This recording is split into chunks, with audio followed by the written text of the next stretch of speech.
ಅಂತೂ ಇಂತೂ ಒಂದು ಡೇಟನ್ನು ಎನ್ ಟಿ ಎದವರು ಹೇಳಿರೋ ಅಂಥದ್ದು. ಸೊ ಯಾವಾಗ ರಿಸಲ್ಟ್ ರಿಲೀಸ್ ಆಗ್ತದ ಅಂಥೇಳಿ. Welcome to RHchemistry.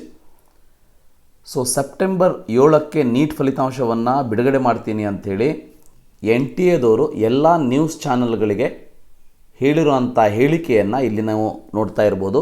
ಸೊ ಇದನ್ನು ನಾನು ಬೇರೆ ಬೇರೆ ವೆಬ್ಸೈಟಲ್ಲೂ ಕೂಡ ಚೆಕ್ ಮಾಡಿದೆ ಮತ್ತು ಇವತ್ತಿನ ವಿಜಯವಾಣಿ ಪೇಪರ್ಲ್ಲೂ ಕೂಡ ಬಂದಿರುವಂಥದ್ದು. ಬೇರೆ ಪೇಪರ್ಲ್ಲೂ ಬಂದಿರ್ಬೋದು, ನಾನು ನೋಡಿರೋದು ಈ ಒಂದು ಪೇಪರಲ್ಲಿ.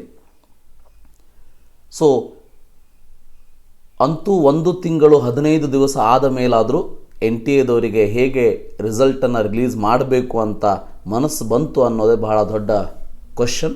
ಇರಲಿ, ಎಲ್ಲರಿಗೂ ಒಳ್ಳೆಯದಾಗಲಿ. ಜುಲೈ 17ಕ್ಕೆ ಎಕ್ಸಾಮ್ ಮುಗಿದಿತ್ತು. ಸೊ ಸೆಪ್ಟೆಂಬರ್ 7ಕ್ಕೆ ನೀಟ್ ಫಲಿತಾಂಶವನ್ನು ಕೊಡ್ತೀವಿ ಅಂತ ಹೇಳಿದ್ದಾರೆ. ಅದರ ಜೊತೆಗೆ ಆನ್ಸರ್ ಕೀ ಮತ್ತು OMR ಶೀಟನ್ನು ಆಗಸ್ಟ್ 30ರಂದು ಅಧಿಕೃತ ವೆಬ್ಸೈಟಲ್ಲಿ, ಅಂದರೆ ನೀಟ್ ಎನ್ ಟಿ ಎ ವೆಬ್ಸೈಟಲ್ಲಿ ಬಿಡುಗಡೆಯನ್ನು ಮಾಡ್ತೀನಿ ಅಂತ ಹೇಳಿದ್ದಾರೆ. ಸೊ ಇದು ಖುದ್ದು ಎನ್ ಟಿ ಎ ಅವರೇ ಹೇಳಿರುವಂಥದ್ದು. ಬಟ್ ಎನ್ ಟಿ ಎ ವೆಬ್ಸೈಟಲ್ಲಿ ಇದು ಎಲ್ಲೂ ಕೂಡ ಇಲ್ಲ. ಬಟ್ ಇದು ಎಲ್ಲ ಪೇಪರ್ಲಿ ಇವತ್ತು ತಾನೇ ಬಂದಿರೋದಕ್ಕೆ, ಅಂದರೆ ಇಷ್ಟು ದಿನ ರಿಲೀಸ್ ಆಗ್ತದೆ, ನಾಳೆ ಆಗ್ತದೆ, ನಾಡ್ದಾಗ್ತದೆ ಅಂತ ಬರ್ತಿತ್ತು. ಬಟ್ ಈ ಸೆಪ್ಟೆಂಬರ್ 7ಕ್ಕೆ ನೀಟ್ ಫಲಿತಾಂಶ ರಿಲೀಸ್ ಆಗ್ತದೆ ಅಂತ ಬಂದಿರೋದಕ್ಕೆ ಸೊ ನಾವು ನಂಬಬಹುದು ಅಂತ ಅನ್ನಿಸ್ತದೆ. ನೋಡೋಣಂತೆ. ಯಾಕಂದರೆ ಇದಕ್ಕೂ ಇನ್ನೂ ಲೇಟ್ ಮಾಡಿದರೆ ಸೊ ಮೆಡಿಕಲ್ ಮಾಡುವಂತಹ ಆಸೆಯನ್ನು ನಮ್ಮ ವಿದ್ಯಾರ್ಥಿಗಳು ಮರೆತು ಬಿಡ್ತಾರೆ.